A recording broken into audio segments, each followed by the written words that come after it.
Oh, hey everybody, shaved the old noggin today, just a little while ago, thanks to my aunt. So I want to say hi to some folks. Hey Thomas, what's up, man? Garth, OG Night Rider, Film Trauma. Hey Film Trauma, where's the next issue? Video Massacre or Going Hunger. Checked out that head split video. It's pretty cool. Chris Nace, Rotten Raven, and Pat from Florida. So I'm gonna review a book. And I don't know what else to say, man. Like, this book was great. Thor, a novel by Wayne Smith. Man, this is so. I'll just tell you now, man, this is so good. It's 232 pages. It's a Ballantine book, 1992, and this is actually like recommended for young readers by the American Library Association. So this is like a kid's novel. So there's a movie called Bad Moon. I reviewed it a couple of months ago. This is a book that Bad Moon is based upon, and I'll read the back. A German shepherd owned by a typical suburban family, Thor is wise, trustworthy, and tirelessly devoted to his human pack. Then Uncle Ted comes to live with the Thor's owners, and the terror begins. For a mysterious personal tragedy has turned Ted dark, distant, and somehow no longer fully human. It is Thor alone who can detect the bad things lurking within Uncle Ted. It is Thor alone whose keen senses scream of the encroaching horror that he is helpless to communicate.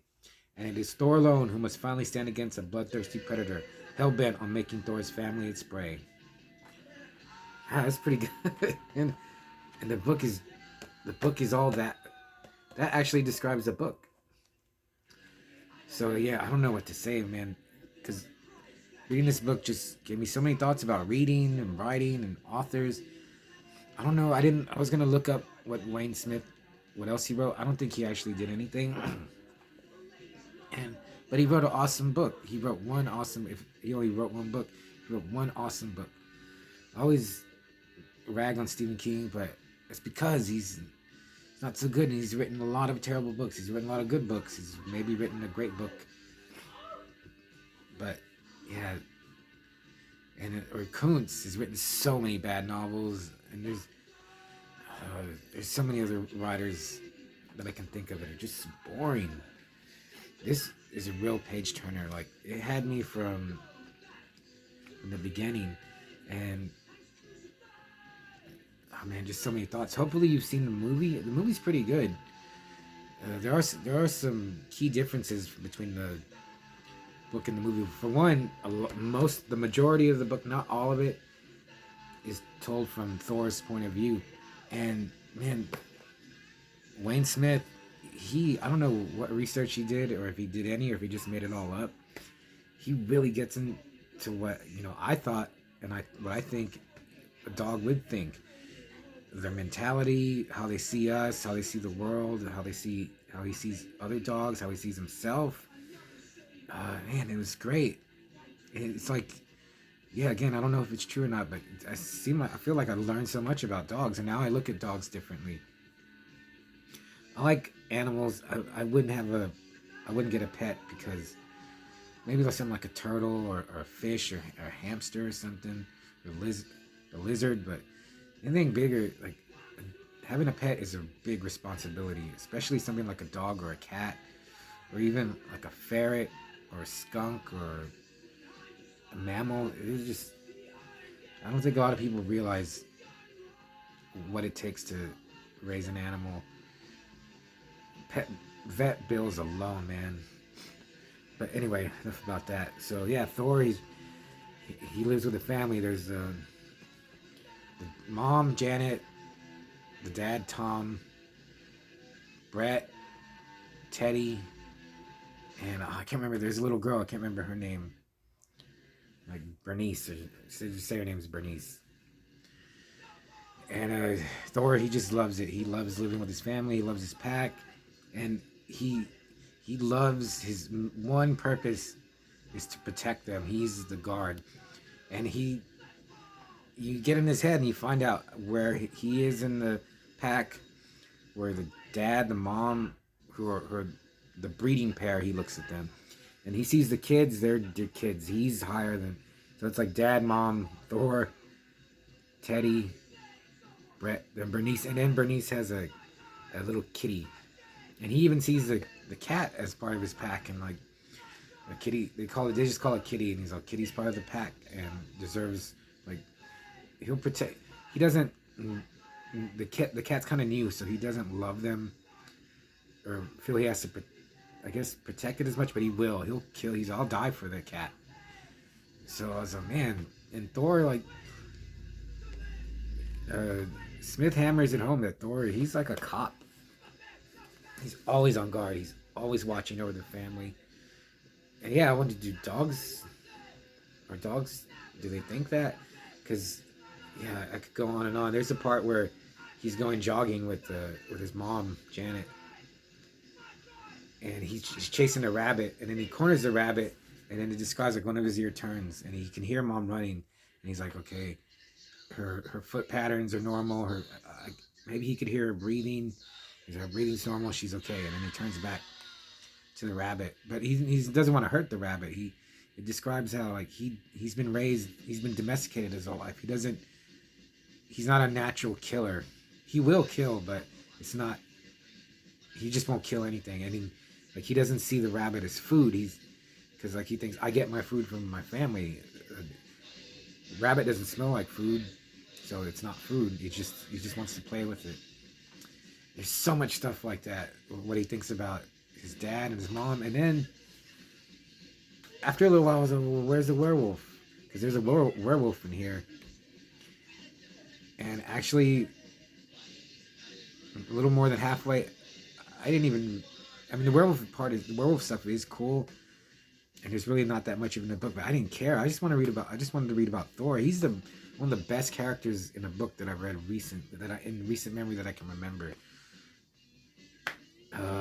Maybe someone from the last Layman book I read, or I can't remember a character this good. And he's a dog. But yeah, his whole goal is just to protect his family. But then when Uncle Ted comes to stay, he's already a werewolf, and Thor knows that there's something wrong with Uncle Ted because he said he's behaving like a bad dog. He's doing all the bad dog things. Yeah, and that's again another thing. That's the worst thing Thor could ever be. He does not want to be a bad dog. He wants to be a good dog. If his dad calls him a bad dog, he just feels so bad.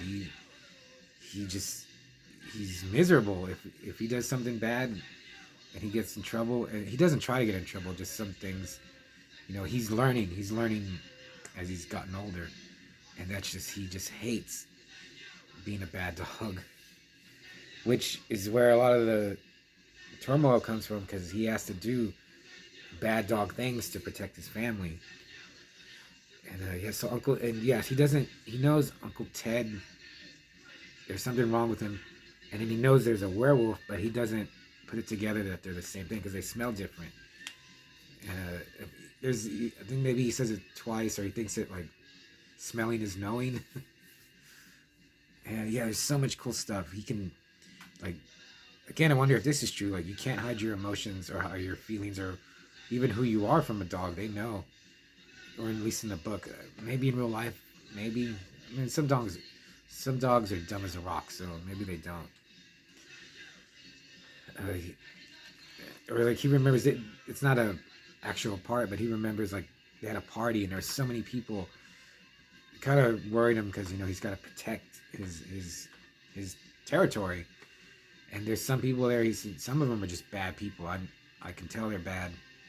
And one of them tries to pet him, and he barks at him, or no, he growls at him, and that gets him in trouble. So, he knows Uncle Ted is being the bad dog, but then there's a part, and it's just like is it? Yeah, I think it's in the movie too. He sees the werewolf. Uncle Ted, he'll go into the woods because they live near woods, and he'll chain himself. He'll handcuff himself to a tree, and Thor follows him, and he sees him. So, but he still doesn't know Ted is the werewolf. But he knows he calls the werewolf the bad thing. So, yeah, and then there's the final showdown, and it's great. I think Wayne Smith does lay it on a little thick to make you feel sorry for Thor. That's the worst thing I could say about this book.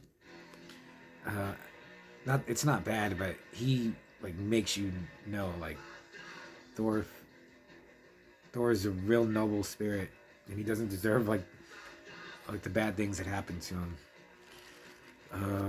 Yeah, as for the werewolf stuff, there's not that much, but this book's only 232 pages, but it's there, and the only thing it's not like he doesn't look like he looks in the movie. The werewolf in the movie looks awesome. This one, I was more picturing the werewolf from the Wolfman from Monster Squad in my head, something like that. Maybe a little more gnarled, like limbs, but it's still pretty cool. You get into the werewolf's head at the end a little bit, but yeah, not like Thor. Not like the way you get into Thor's head. Okay, now I paid $50 for this book. And that's a lot. That's the most I've ever paid for a book. But I'm glad I got it. You can download it. My friend Thomas, he downloaded it. It was $3 to his Kindle, which is great. I don't have a Kindle. This made me think maybe I should just get a Kindle. But now that I just finished it, I want to start another book. And then I'm like, well, what am I gonna grab? I'm gonna grab some piece of garbage off of my bookshelf. And that's the only other bad thing. This book is so good. Anything else I'm going to read next, I mean, I hope it'll be good, but I can't believe it'll be half as good as Thor is. Yeah, man. Just like music or movies, stumble along something that it just, makes me remember why I love all this stuff. So, man. And a great tagline. He's man's best friend pitted against man's worst nightmare. Yeah. That should have been on the movie poster or the DVD now. So I give Thor a solid 5 out of 5 Manos Hands of Fate. It was great. It took me like, I think 4 days to read it. And it only took that long because I would stop. I didn't want it to finish, so I would put it down. I was reading this Deadpool collection, which was really good too, actually. And then I got to like page 1. I got into the 180s last night, and I was like, I gotta go to sleep. And then today I was like, I gotta finish. I can't stop. I gotta know what happens. So I don't know. But I can't tell you pay $50 for this. I mean, I did, but if you can find it for less than 50, or you want to download it and read it, definitely it is. I would say drop everything you're doing or whatever you're reading and read this. You could probably read it faster than I did. I'll read this again. Like, hopefully I would like to forget. I'm gonna give some time to forget and read it again. Yeah, there's books that I'll reread again, and Thor is one of them. So I'm glad I could show you a book that I loved, and yeah, whatever I read next is, I don't know what's it saying. It's just has a lot to live up to. So Thor. Good dog.